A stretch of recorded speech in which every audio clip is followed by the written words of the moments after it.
a little bit of a bind running inside you, a little bit of internal conflict. We just spoke briefly, but I don't know too much about it. But I don't know that we need to know too much about it. But it's effectively where you know that you want to do something and you don't know that you can. So effectively it. Yeah, being stuck. And what would be different if you could be unstuck, if you could move forward? How would that? My life would completely change. It would completely change. No pressure here, of course, just completely change. Okay. So, have you thought about what this problem was? Yeah, because it's coming closer to actually make that decision, and I find myself putting it off, like the change that I know that I can make, but I'm putting it off now and saying, oh, I could wait another 6 months or wait another 12 months so that I don't actually have to make the change. So I'm running away from it. Did everyone hear that? Because where I am now, even though I don't want to be there, it's safe and it's easy. Safe and easy. We do tend to go with safe and easy, don't we? Okay. So, actually, if you could face the front more. Yeah, I'm going to be kind of on the side. I'm going to use something called foveal trance, and I'm going to offer Nita a couple. I'm going to ask you a bunch of questions. I don't want you to answer them. Just try to keep up with them, knowing that you probably can't. Yeah? Any intelligent person's got to struggle with this sort of question in front. Yeah. So you might choose a spot on the wall somewhere to focus your attention, and maybe just think about that problem and get really clear about it. And just to preempt what I'll do a little bit later, at some point later, I'm just going to put my hand up here in the corner of your eye, so you can focus all your attention on that spot. Can you still see my hand in the corner of your eye? Good. So I'll do that a little bit later. So consider what the problem is. Get really clear about it. Know it in all its detail. How you see it, how you portray it in your mind. How you hear it, all the commentary you run around it, all the meanings you attach to it, everything that makes up the problem. Get really clear about what the problem is. Know it. Get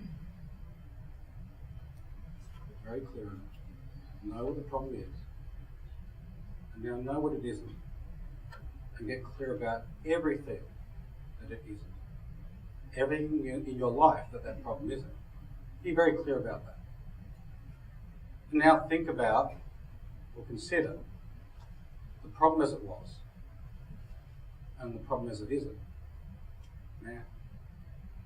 And as you think about all that it wasn't and all that it isn't now, and all that isn't in the rest of your whole life. In fact, everyone in this room is not part of that problem. This building is not part of that problem. This city is not part of this problem. Everything else in the universe is not part of that problem. And when you consider what it was and what it isn't now, and consider both of those things together, that's right. Or maybe go to the moon and look back at the problem as it was. Or go back before the problem was a problem.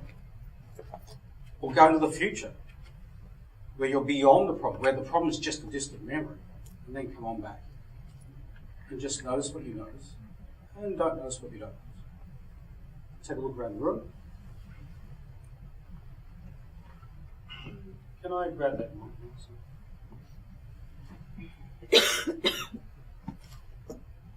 We'll just give you a little moment to reorient. And I'm not suggesting this is the totality. It can be. It often can be something on a very specific thought process, a very specific pattern. Because this is not about the skill building part. It's not about helping the person change the way they perceive the world, as in the way they see themselves, the way they make decisions, the way they do, all the sorts of things that Mike was talking about earlier. Okay, so What do you notice? Yeah, I feel good.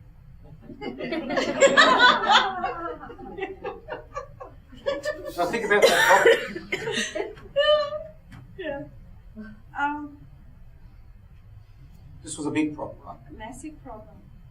Okay. So Yeah, really. think about it now. You've thought about it numerous times. You're quite good at it. I'm really good at it, and it's. I got really excited when you said, think about what you want, and I could feel it in my body, just like, well, come on, let me just get at this and do it.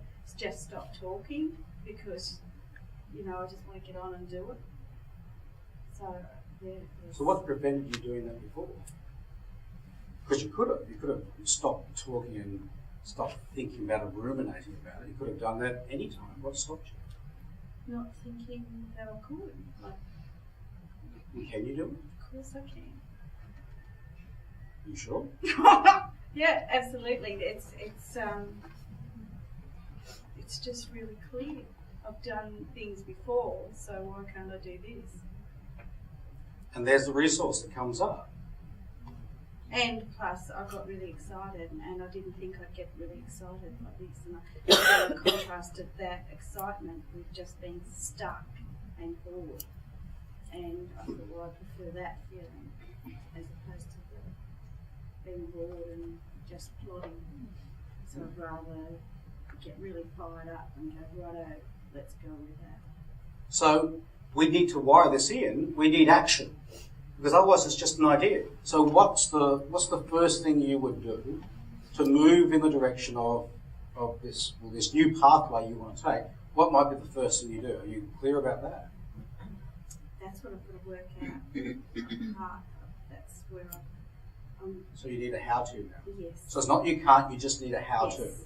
So now Now it's not an impossibility. We're just talking about we need to find out the steps. Absolutely. Is that what you're saying? Yep. Okay. Yep. Before we go down that one, do people notice Nina's eyes Yeah. at different points? Yeah. I'm hallucinating. And it's only a hallucination on my part. That moment of was the confusion point. And there might have been a couple there, or might have been one that lingered a bit as you tried to absorb all the holistic sort of questioning that was there. Because I was asking Nina to perceive the entire universe and the problem at the same time. And I don't know if your mind can do that.